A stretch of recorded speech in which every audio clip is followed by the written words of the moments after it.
Намысын сактоо дегенде ушул нерсени аялдарыбыз түшүнүш керек. Таптакыр жат аял, жат эркектин, намахрам болгон эркектин колун тийгизбестен, башкага көз болбостон күйөөгө тийүү деген маселе бар бул жердечи.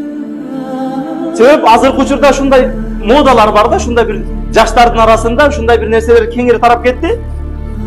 Күйөөгө турмушка чыкканга чейин жанагындай сүйлөшүп алып турмушка чыгыш керек. Үйлөнгөнгө чейин эркек бала сүйлөшүп алып туруп, 1-2 жыл сүйлөшүп, кыз жигит болуп, анан кийин турмушка чыгыш керек, андан кийин үйлөнүш керек деген нерсе. Анан эмне кылат?